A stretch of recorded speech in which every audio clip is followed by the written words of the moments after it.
बिस्मिल्लाहिर्रहमानिर्रहीम। अस्सलाम वालेकुम। मैं हूं हसन शाम एक बहुत ही अहम वीलॉग के साथ। सबसे पहले आपसे गुजारिश है कि मेरे चैनल को सब्सक्राइब करें, साथ लगे बेल आइकन पर ज़रूर प्रेस करें, वीडियो को लाइक करें, शेयर करें।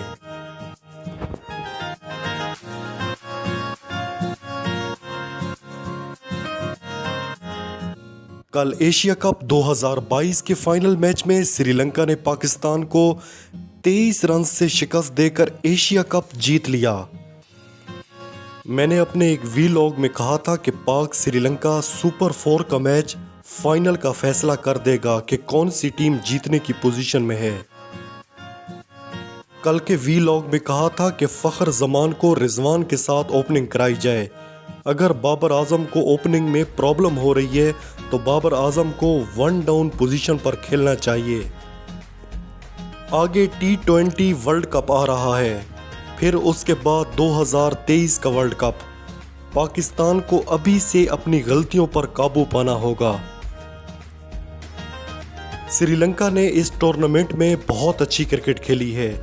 वो पहला मैच अफगानिस्तान से हारे, मगर बाद में उन्होंने पीछे मुड़कर नहीं देखा। भारत के बाद पाकिस्तान को सुपर 4 और फिर फाइनल में शिकस्त दी। श्रीलंका जो इस वक्त सख्त किस्म के मुआशी बहरान का शिकार है, जहां कदम कदम पर भूख है, हर तरफ अफलास की धूप है।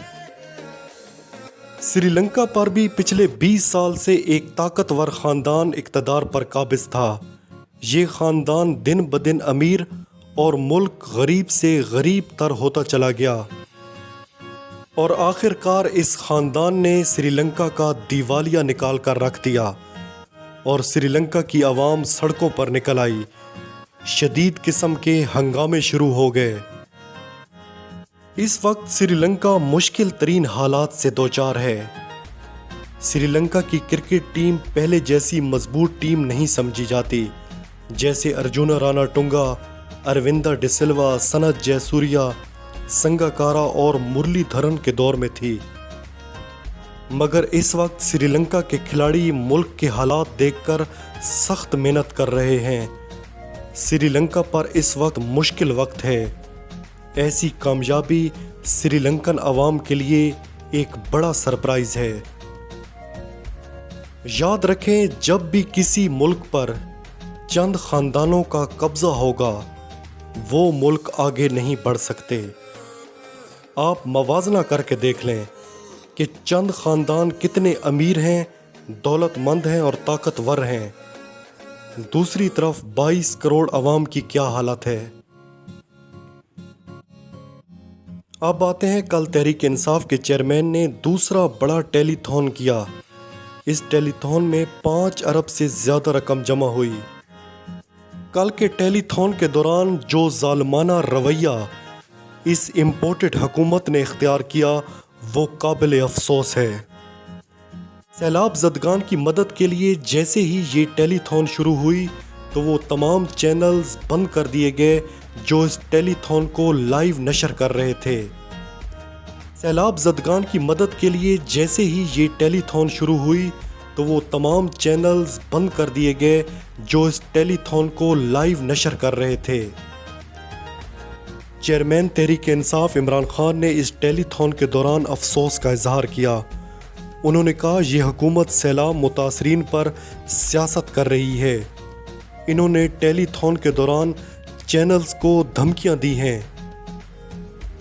टेलीथॉन दिखाने वाले चैनल्स की नशरियात बंद कर दी गईं।